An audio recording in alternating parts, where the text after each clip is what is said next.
21 square സമം 441 ആയാൽ root of 4.41 വില എത്ര? അപ്പോൾ 21 സ്ക്വയർ സമം 441 തന്നിട്ടുണ്ട്. അതായത് 21 വർഗ്ഗം 441. അപ്പോൾ 441 വർഗ്ഗമൂലം അഥവാ സ്ക്വയർ റൂട്ട് എന്നുള്ളത് 21 ആയിരിക്കും. നമുക്ക് 4.41 വർഗ്ഗമൂലം കണ്ടുപിടിക്കണം. അപ്പോൾ റൂട്ട് ഓഫ് 4.41 കണ്ടുപിടിക്കാൻ നമുക്കൊരു എളുപ്പമാർഗ്ഗമുണ്ട്. നോക്കുക, ഇവിടെ ഈ സംഖ്യയിൽ ദശാംശ സ്ഥാനത്തിന് അല്ലെ ഡെസിമൽ പോയിന്റിന് വലതുവശത്തുള്ള അക്കങ്ങളുടെ എണ്ണം 2 ആണ്. അപ്പോൾ ഇതിൻ്റെ വർഗ്ഗമൂലം എടുക്കുമ്പോൾ അതിൽ ഡെസിമൽ പോയിന്റിന് വലതുവശത്ത് ഒരക്കമേ ഉണ്ടാവൂ.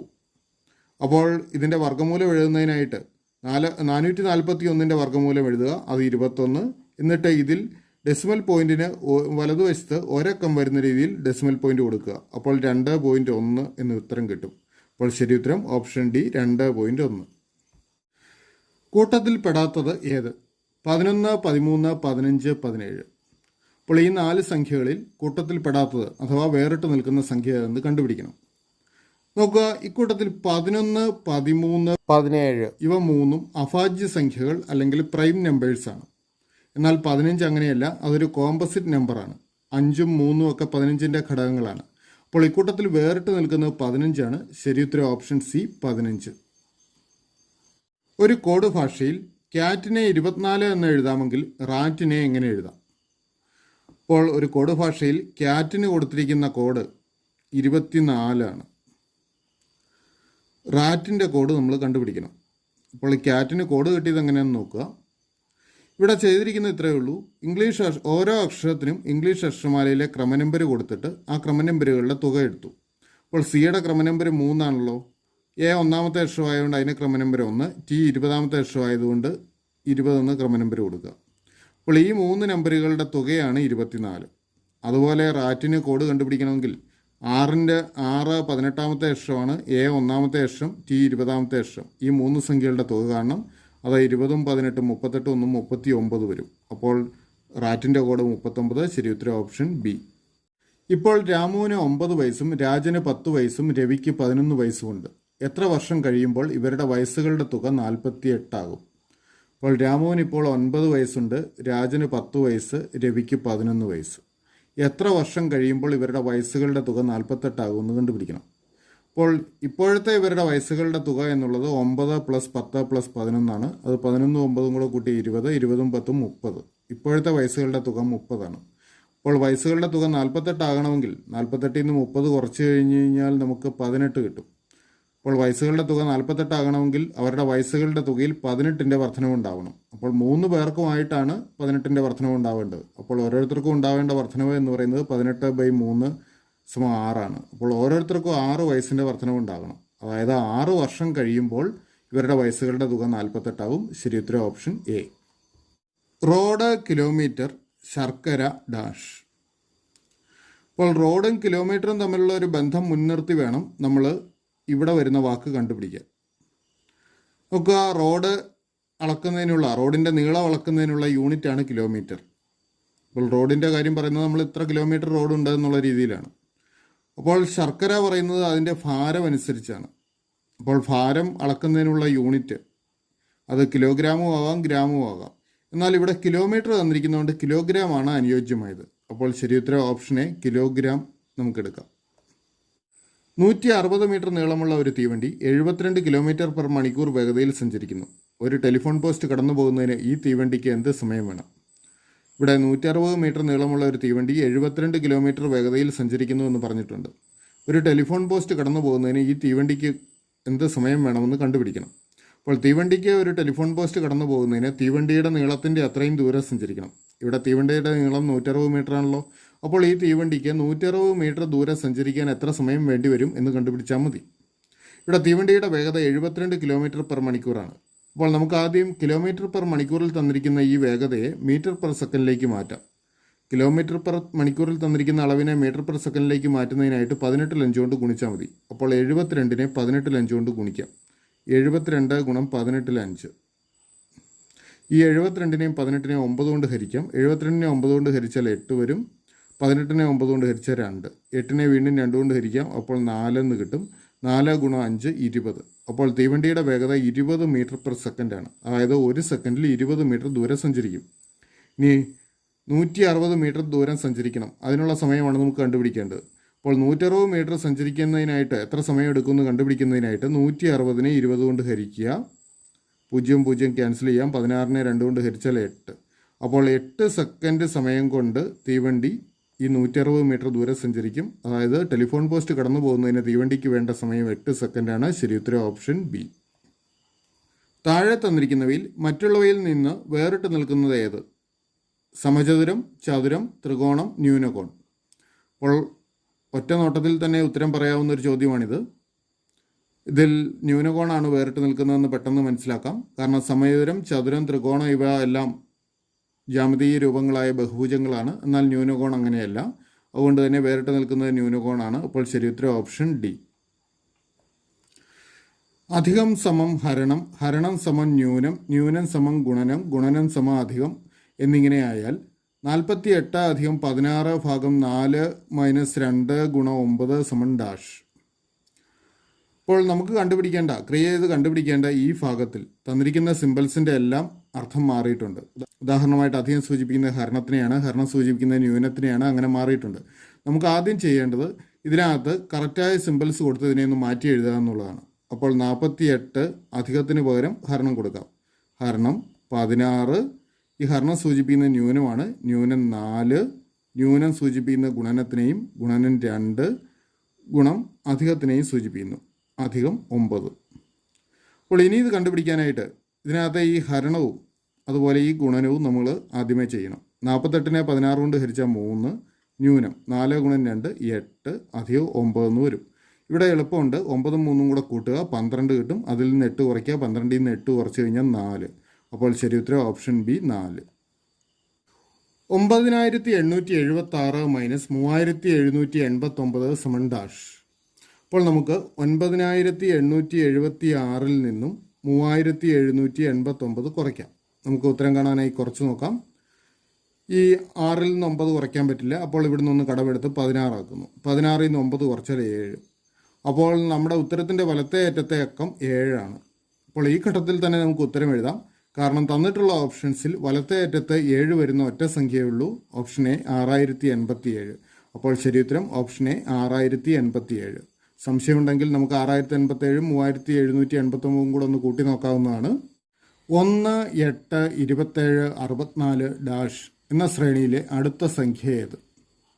അപ്പോൾ ഈ ശ്രേണിയിലെ അടുത്ത സംഖ്യ കണ്ടുപിടിക്കണമെങ്കിൽ ഈ തന്നിരിക്കുന്ന പദങ്ങളുടെ പ്രത്യേകത നോക്കണം. നോക്കുക, ഈ 8 27 64 ഇതൊക്കെ എണ്ണൽ സംഖ്യകളുടെ ക്യൂബുകളാണ്.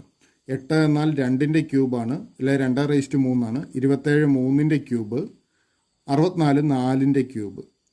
ഈ 1നെ നമുക്ക് 1ൻ്റെ ക്യൂബായിട്ട് തന്നെ കരുതാം. അപ്പോൾ 1 ക്യൂബ്, 2 ക്യൂബ്, 3 ക്യൂബ്, 4 ക്യൂബ്. അടുത്തത് വേണ്ടത് 5ൻ്റെ ക്യൂബാണ്, അല്ലെങ്കിൽ 5/3. 5/3 125 ആണ് വരേണ്ടത്. അപ്പോൾ അടുത്ത സംഖ്യ 125. ശരി ഉത്തരം ഓപ്ഷൻ സി. 125ൽ 19ൻ്റെ ദശാംശ രൂപം കണ്ടുപിടിക്കുക. അപ്പോൾ 125ൽ 19ൻ്റെ ദശാംശ രൂപം കണ്ടുപിടിക്കണമെങ്കിൽ നമുക്ക് 19നെ 125 കൊണ്ട് ഹരിക്കണം. അപ്പോൾ 19ൽ 125 അടങ്ങില്ല. അതുകൊണ്ട് നമുക്കൊരു പോയിന്റ് കൊടുത്ത് ഇവിടെ ഒരു 0 കൊടുക്കാം. 190ൽ 125 എത്ര തവണയുണ്ട്? ഒരു തവണ. ഒരു 125 125. 190ൽ 125 കുറയ്ക്കുമ്പോൾ 65 കിട്ടും. ഒരു 0 കൂടെ ചേർക്കാം. 650. 650ൽ 125 5 തവണയാണുള്ളത്. 5 125 625 വരും. വീണ്ടും കുറയ്ക്കുമ്പോൾ 25 കിട്ടും. ഒരു 0 കൂടെ ചേർക്കുന്നു. 250. 250ൽ 2 തവണ. 2 125 250 കുറയ്ക്കുമ്പോൾ ശിഷ്ടം 0 ആവും. അപ്പോൾ ദശാംശ രൂപം 0.152 എന്ന് കിട്ടും. ശരി ഉത്തരം ഓപ്ഷൻ എ ആണ്. ഇനി ഇത് മറ്റൊരു രീതിയിൽ വേണമെങ്കിലും ചെയ്യാം. കാരണം 125ൽ 19 ദശാംശ രൂപം എഴുതണമെങ്കിൽ ഛേദം 10 100 1000 തുടങ്ങിയ സംഖ്യകളാക്കണം. ഈ ഛേദത്തിലെ 125നെ 8 കൊണ്ട് ഗുണിച്ചാൽ 1000 കിട്ടും. അപ്പോൾ ഇവിടെ അംശത്തിനെയും ഛേദത്തിനെയും 8 കൊണ്ട് ഗുണിച്ചാൽ മതി. അംശത്തിനെയും ഛേദത്തിനെയും 8 കൊണ്ട് ഗുണിക്കുമ്പോൾ ഛേദം 1000 ആവും. അംശം 152 എന്നും കിട്ടും. 152നെ 1000 കൊണ്ട് ഹരിക്കണമെങ്കിൽ 3 സ്ഥാനം ഇടത്തോട്ട് മാറ്റി പോയിന്റ് കൊടുക്കുക. അപ്പോൾ പോയിന്റ് 152 എന്നുത്തരം കിട്ടും. ഈ രീതിയിൽ വേണമെങ്കിൽ ഇതിൻ്റെ ഉത്തരം കണ്ടുപിടിക്കാം. ഒരു അധിവർഷത്തിൽ ഫെബ്രുവരി 1 വ്യാഴാഴ്ചയായാൽ മാർച്ച് 2 ഏത് ദിവസമായിരിക്കും? ഇവിടെ ഒരു അധിവർഷത്തിൽ ഫെബ്രുവരി 1 വ്യാഴാഴ്ചയാണെങ്കിൽ മാർച്ച് 2 ഏത് ദിവസമായിരിക്കും എന്ന് കണ്ടുപിടിക്കണം. നമ്മൾ ആദ്യം ചെയ്യേണ്ടത് ഫെബ്രുവരി 1 ശേഷം എത്രാമത്തെ ദിവസമാണ് മാർച്ച് 2 വരുന്നതെന്ന് കണ്ടുപിടിക്കുക. ഓർക്കുക, അധിവർഷത്തിൽ ഫെബ്രുവരിയിൽ 29 ദിവസങ്ങളുണ്ടാവും. അപ്പോൾ ഫെബ്രുവരി 1 ശേഷം ഫെബ്രുവരിയിൽ മാത്രം ബാക്കി 28 ദിവസങ്ങളുണ്ട്. ഇനി മാർച്ച് 2 തീയതി വരെയുള്ള ദിവസങ്ങളുടെ കണക്കെടുക്കണം. അതുകൊണ്ട് മാർച്ചിലെ 2 ദിവസങ്ങൾ കൂടി കൂട്ടിച്ചേർക്കുക. അപ്പോൾ 28 2 30. അതായത് ഫെബ്രുവരി 1 ശേഷം 30ാമത്തെ ദിവസമാണ് മാർച്ച് 2. ഈ 30നെ 7 കൊണ്ട് ഹരിക്കുക.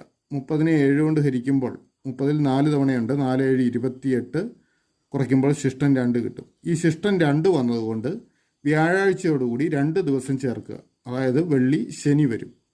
അപ്പോൾ മാർച്ച് 2 ശനിയാഴ്ചയായിരിക്കും. ശരി ഉത്തരം ഓപ്ഷൻ ഡി. 50 കുട്ടികളുള്ള ഒരു ക്ലാസ്സിൽ അരുണിൻ്റെ റാങ്ക് 30 എങ്കിൽ അവസാന റാങ്കിൽ നിന്നും അരുണിൻ്റെ സ്ഥാനം എത്ര? ഇവിടെ 50 കുട്ടികളുള്ള ഒരു ക്ലാസ്സിൽ അരുണിൻ്റെ റാങ്ക് 30 പറഞ്ഞിട്ടുണ്ട്.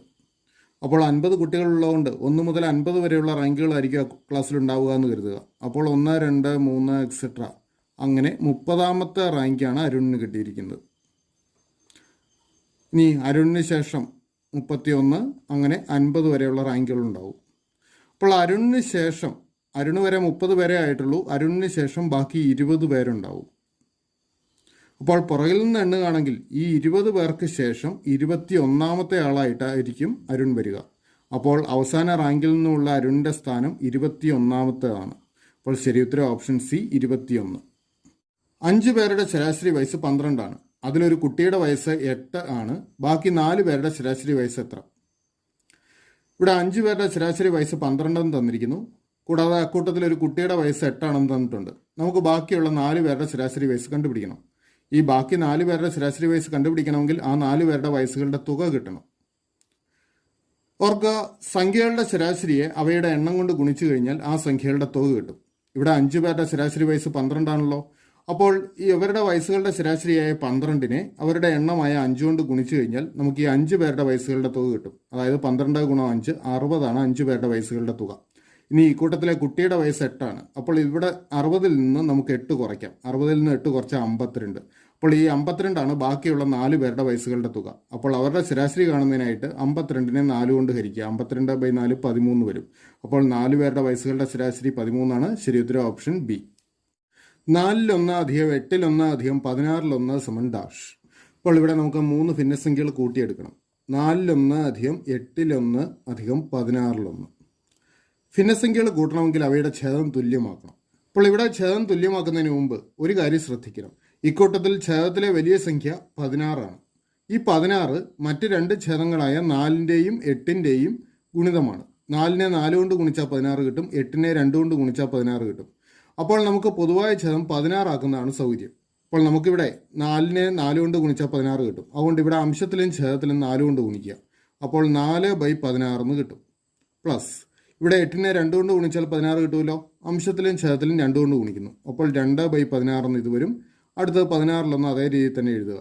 ഇപ്പോൾ പൊതുവായ ഛേദം 16 അതാണ് ഉത്തരത്തിൻ്റെ ഛേദം. അംശം കിട്ടുന്നതിനായിട്ട് 4 2 6 1 കൂടെ കൂട്ടുക. 4 2 6 1 7. അപ്പോൾ 16 7 ഉത്തരം. ശരി ഉത്തരം ഓപ്ഷൻ സി. 5000 രൂപയ്ക്ക് വാങ്ങിയ ഒരു സൈക്കിൾ 4300 രൂപയ്ക്ക് വിറ്റാൽ നഷ്ടശതമാനം എത്ര? ഇവിടെ സൈക്കിളിൻ്റെ വാങ്ങിയ വില 5000 രൂപയും വിറ്റ വില 4300 രൂപയുമാണ്. നഷ്ടശതമാനം കണ്ടുപിടിക്കുന്നതിനായിട്ട് നമ്മൾ ആദ്യം നഷ്ടം എത്ര രൂപയെന്ന് കണ്ടുപിടിക്കണം. അതിനായിട്ട് വാങ്ങിയ വിലയായ 5000-ൽ നിന്നും വിറ്റ വിലയായ 4300 കുറയ്ക്കാം. അപ്പോൾ 5000-ൽ നിന്നും 4300 കുറയ്ക്കുക. 5000-ൽ നിന്നും 4300 കുറച്ച് കഴിഞ്ഞാൽ 700 കിട്ടും. അപ്പോൾ നഷ്ടം 700 രൂപയാണ്. ഈ 700 രൂപ വാങ്ങിയ വിലയായ 5000-ൻ്റെ എത്ര ശതമാനം എന്ന് കണ്ടുപിടിക്കണം. അതിനായിട്ട് 5000-ൽ 700 × 100 കാണുക. ഇപ്പോൾ 100ൻ്റെ 2 പൂജ്യങ്ങളും 5000-ൻ്റെ 2 പൂജ്യങ്ങളും ക്യാൻസൽ ചെയ്യാം. ഓരോ പൂജ്യം കൂടെ ക്യാൻസൽ ചെയ്യാം. 700-ൻ്റെ ഒരു പൂജ്യവും 50-ൻ്റെ ഒരു പൂജ്യവും. അപ്പോൾ 70/5 എന്ന് വരും. 70നെ 5 കൊണ്ട് ഹരിച്ചു കഴിഞ്ഞാൽ 14 എന്ന് കിട്ടും. അപ്പോൾ നഷ്ടശതമാനം 14. ശരി ഉത്തരം ഓപ്ഷൻ സി. 8 12 16 എന്നീ സംഖ്യകളുടെ ഉസാഖ അഥവാ HCF കാണുക. അപ്പോൾ നമുക്ക് 8 12 16 ഈ സംഖ്യകളുടെ ഉസാഖ കാണണം. അപ്പോൾ അതിനായിട്ട് 8 12 16 ഇവയുടെ പൊതുവായ ഘടകങ്ങൾ ഏതൊക്കെയെന്ന് നോക്കാം. ഈ 3 സംഖ്യകളും ഇരട്ട സംഖ്യകളാണ്. അതുകൊണ്ട് 2 ഇവയുടെ ഒരു ഘടകമാണ്. ഇപ്പോൾ 2 കൊണ്ട് ഇതിനെ എല്ലാം ഹരിക്കാം. 8നെ 2 കൊണ്ട് ഹരിച്ചാൽ 4, 12നെ 2 കൊണ്ട് ഹരിച്ചാൽ 6, 16നെ 2 കൊണ്ട് ഹരിച്ചാൽ 8. ഇനി ഇപ്പോൾ കിട്ടിയ 3 സംഖ്യകളും 2ൻ്റെ ഗുണിതങ്ങളാണ്. അതുകൊണ്ട് വീണ്ടും ഒന്നുകൂടെ 2 കൊണ്ട് ഹരിക്കാം. 4നെ 2 കൊണ്ട് ഹരിച്ചാൽ 2, 6നെ 2 കൊണ്ട് ഹരിച്ചാൽ 3, 8നെ 2 കൊണ്ട് ഹരിച്ചാൽ 4. അപ്പോൾ ഇനിയുള്ള 3 സംഖ്യകൾ 2, 3, 4 ഇവയ്ക്ക് പൊതുവായ ഘടകം 1 മാത്രമേ ഉള്ളൂ. അപ്പോൾ ഇനി നമ്മൾ ഘടകങ്ങൾ എടുക്കേണ്ട. ഉസാഹ കാണുന്നതിനായിട്ട് ഈ സംഖ്യകൾ, അതായത് ഈ 2ഉം 2ഉം തമ്മിൽ ഗുണിച്ചാൽ മതി. അപ്പോൾ 2 ഗുണം 2 4 വരും. ഉസാഹ ശരിയുത്തരം ഓപ്ഷൻ എ. 5, 8, 13, 20 ഡാഷ് എന്ന ശ്രേണിയിലെ അടുത്ത സംഖ്യ ഏത്? അപ്പോൾ നമുക്ക് തന്നിരിക്കുന്ന ശ്രേണി 5, 8, 13, 20. അപ്പോൾ അടുത്ത സംഖ്യ കണ്ടുപിടിക്കണമെങ്കിൽ ഈ തന്നിട്ടുള്ള പദങ്ങൾ തമ്മിലുള്ള ബന്ധം നോക്കണം. നോക്കുക, ആദ്യ പദമായ 5നോട് 3 കൂട്ടിയാൽ 8 കിട്ടും. 8നോട് 5 കൂട്ടിയാൽ 13ആയി. 13നോട് 7 കൂട്ടിയതാണ് 20. നോക്കുക, ഇവിടെ കൂട്ടിയിരിക്കുന്ന സംഖ്യകൾ നോക്കുക, 3, 5, 7. അങ്ങനെയാണെങ്കിൽ അടുത്തത് കൂട്ടേണ്ടത് 9 ആണ്. അപ്പോൾ 20നോട് 9 കൂട്ടി 29-ലെത്താം. അപ്പോൾ അടുത്ത സംഖ്യ 29. ശരിയുത്തരം ഓപ്ഷൻ ഡി. റൂട്ട് ഓഫ് 100-9 ഗുണം 81 625 കണ്ടുപിടിക്കുക. അപ്പോൾ നമുക്ക് കണ്ടുപിടിക്കേണ്ടത് സ്ക്വയർ റൂട്ട് ഓഫ് 100-9 ഗുണം 81 625 ആണ്. ഈ റൂട്ടിനകത്ത് തന്നിരിക്കുന്ന സംഖ്യകളുടെ എല്ലാം സ്ക്വയർ റൂട്ട് എടുക്കാൻ എളുപ്പമുള്ള സംഖ്യകളാണ്. അപ്പോൾ നമുക്ക് നേരെ എല്ലാ സംഖ്യകളുടെയും സ്ക്വയർ റൂട്ട് എഴുതാം. 9ൻ്റെ സ്ക്വയർ റൂട്ട് 3, 100ൻ്റെ സ്ക്വയർ റൂട്ട് 10. അപ്പോൾ 10ൽ 3 എന്ന് വരും. ഗുണം 625, 25ൻ്റെ സ്ക്വയർ ആണ്. അപ്പോൾ 625ൻ്റെ സ്ക്വയർ റൂട്ട് 25, 81ൻ്റെ സ്ക്വയർ റൂട്ട് 9. ഇനി നമുക്ക് സിംപ്ലിഫൈ ചെയ്യാം. 10നെ 25നെ 5 ഉപയോഗിച്ച് ഹരിക്കാം. 10നെ 5 കൊണ്ട് ഹരിക്കുമ്പോൾ 2, 25നെ 5 കൊണ്ട് ഹരിച്ചാൽ 5. അതുപോലെ 3 കൊണ്ട് ഈ 3നെയും 9നെയും ഹരിക്കാം. 3നെ 3 കൊണ്ട് ഹരിച്ചാൽ 1, 9നെ 3 കൊണ്ട് ഹരിച്ചാൽ 3. അപ്പോൾ അംശത്തിൽ 1 ഗുണം 5 5 വരും. ഛേദത്തിൽ 2 ഗുണം 3 6 വരും. അപ്പോൾ 6ൽ 5 എന്ന് ഉത്തരം കിട്ടും. ശരിയുത്തരം ഓപ്ഷൻ ബി, 6ൽ 5. 16, 24, 32 എന്നീ സംഖ്യകളുടെ ലസാഗു അഥവാ LCM കാണുക. അപ്പോൾ നമുക്ക് 16, 24, 32 ഈ 3 സംഖ്യകളുടെ ലസാഗു കാണണം.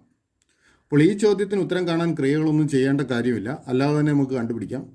നോക്കുക, ലസാഗു എന്നാൽ ഈ 3 സംഖ്യകളുടെയും പൊതുവായ ഗുണിതങ്ങളിൽ ഏറ്റവും ചെറുതാണ്. അപ്പോൾ ഇക്കൂട്ടത്തിലെ ഏറ്റവും വലിയ സംഖ്യ 32 ആണ്. ഈ 32നോട് തുല്യമോ അതിനേക്കാൾ വലുതോ ആയിരിക്കണം ഇവയുടെ പൊതുവായ ഗുണിതം.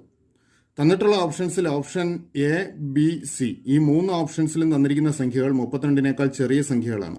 അത് ഒന്നും തന്നെ 32ൻ്റെ ഗുണിതമായി വരില്ല. പിന്നെ 32ൻ്റെ ഗുണിതമായി വരാവുന്ന ഓപ്ഷൻ ഡി മാത്രമേ ഉള്ളൂ. അതുകൊണ്ട് ലസാഗു ആയി വരാവുന്നത് ഓപ്ഷൻ ഡി 96 ആണ്. ശരിയുത്തരം ഓപ്ഷൻ ഡി.